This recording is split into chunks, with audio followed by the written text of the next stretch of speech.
school record in the long jump, and I'm like, dude, I'm on my way. I could do it. And my football coaches got in the way and said, dude, you got to put on 20 pounds. My Olympic dreams were done. The Olympic dreams of the man sitting next to me were not done. And he had a pedigree, which I didn't know about until I looked it up this morning. But Matt Centrowitz joins us here, Olympic gold medalist in the 1500, the first time the United States has won a gold in that event since 1908. Good morning, Matt. Thanks for joining us, Yeah, man. thanks for having me, Tiki. Appreciate it. Did you know the history of that event? No. And the fact that you were breaking a long drought in the 1500? I had no idea until I went through the press right after the race, and they kind of told me that, and I was thinking to myself, wow, obviously I don't know anyone that's been around since then, and yeah, it's just kind of an honor, obviously, to represent the U.S. at that level, and just happy to bring some hardware home. Now, this was your first Olympics, right? Yeah, second. Second Yeah. Olympics. So you did tie your dad there. Yeah, I did. And So, I'll get to that in a second. But what was the Olympic experience like in Rio for you? A lot different than London. London, I stayed in the village.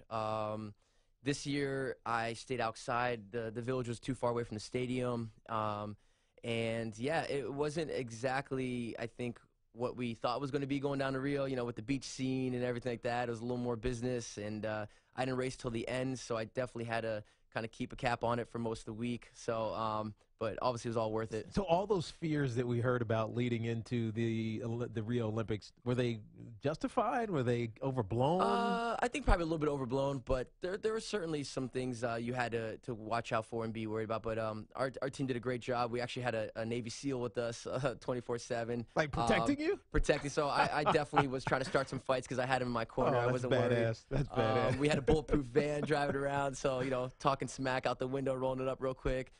Just stuff like that, just kind of, some precautions. But yeah, that's cool because a couple of the vans actually got shot at, exactly. the media van. Yeah. So you had we one. were not playing any games. Yeah, Matt Centrowitz here, Olympic gold medalist, joining us here on Tiki and Tierney. Now, your father was an Olympian as well. He was a runner, different event, correct? He ran. Yeah, he started 15 like me, but then ended up probably being a better 5,000 meter runner. He did not win a medal. No. So I know you told me this before we got on air. He used to give you crap about not being a two-time Olympian. Okay, you were one-time Olympian in London, but not a two-time. What was your conversation when you first talked to your dad after you won the gold in 3 minutes and 50 seconds, by the way, which is ridiculous? He was speechless, which is rare for both of us. We're big talkers, but yeah, he was. Was he down there? Yeah, he was down there. Yeah, that's and great. it's really cool. Actually, they NBC found where he was sitting, and they showed my family's reaction. It had my sister and my uncle and my dad and a few friends, and he looked. I've never seen him so happy. It was just fun to watch, and that actually probably got a little bit more press than my win. Yeah. Everyone was more entertained by his reaction than me finishing first. So, but yeah, he was obviously as a proud parent. But again, he'll find a way to justify how he was better. So now running's in your blood, obviously, and how soon in your life do you remember wanting to be a runner? Because it's something that takes dedication. Yeah, definitely. Olympic sports are different than like football or Sure. baseball. You can kind of just pick it up sometimes. I know plenty of football players who didn't play until they were juniors or sophomores in high school. How soon did you have to start focusing on being this and getting to where you are? Probably my sophomore year in high school. I still played soccer. I remember going into high school. I didn't know if I wanted to do cross country or soccer, and a few of my friends, we all got together and said, we're going to play for Real Madrid one day. And I said, you know what? Then I'm playing soccer. I didn't even make the varsity team, and so I was like, so it was by necessity you had to go. I go, here we go. We're going back to track. I was 4'11" going into high school, and I was getting tossed around on the soccer field. It was not my calling, and so we always did these timed miles for soccer, and I always won those, and I figured that running track and field would be my true calling. So Matt Centrowitz here on Tiki and Tierney. Take me to the race in Rio. Obviously, you're in the final. You had to go through the qualifying. Yep. You're there. What's your emotion? Like, what are you thinking? What's your strategy? How did it play out for you? A lot of stuff was going through my mind. It was a slow race, one of the slowest 1,500 meter races actually in a long time, which obviously sets up for a fast finish. And the slower the race, the more tactics kind of come into it, which makes the 1,500 so exciting. And I just kind of positioned myself in the front. I think I was in the lead for about 1,480 meters of that 1,500 meter race, which is rare, And so I was comfortable being up there and just kind of wanted to hold the lead as long as possible. And the last lap, I just held off a few of the top guys and found myself coming across the line Yeah, first. so when you're in front, Yeah. and you're coming off that last turn, so the last 200, you kind of can feel some people, but Exactly. once you hit the 100, I mean, it's KD bar to the door, man. I'm Exactly. focused, but you're in front, so you don't see anybody. Yeah. So are you nervous? Are you Absolutely. terrified? Absolutely. I'm trying not to look up at the board to see where anyone is. But like you said, when you're in those last few meters, being in the front, having that start, that's where you want to be out of trouble. I know you do half marathons and marathons, but I would not recommend being in the front with those things early on. But I'm going to get your tips here in a second. But yeah, I mean, it's just one of those things where, and that's why I think I was so in disbelief when I came across the line. There's a lot of pictures of me, holding up my face in my hands and just not realizing how I just held off Olympic caliber field like that from the front, because it's a hard way to do it. Now, you obviously you win, you get your medal, you're standing on the podium, and the national anthem has been in the news a lot lately. What was that emotion for you? Standing, you representing your country. I didn't know what was going to happen. I didn't cry, but I wouldn't have been surprised. But from the reactions from some of my friends that watched it, they said I looked pretty serious on there. But I think I was just soaking it all in, just realizing, me accomplishing my lifelong dream, and it's so hard to put into words. And just listening to your anthem with my family there and everyone back home watching, it's really just hard to put into words. Now, what happens next? What's the encore? Is it Japan 2020 now? So, yeah, of course. We'll shut the season down here after Fifth Ave this tomorrow, but we have the World Championships in 2017 and 2019 to kind of fill the gap in between then and now. Now, you talk about the Fifth Avenue Mile, which is put on by New York Roadrunners, and I'm running that as well, by the way. Matt Centrowitz here. I hope you're not in my heat. No, I won't be. I'm going to be in the media heat. I hope that I hope that in the media heat there aren't actual runners. So I think you're going to be surprised. At 11:45, I'm going to be, all right, I got you guys.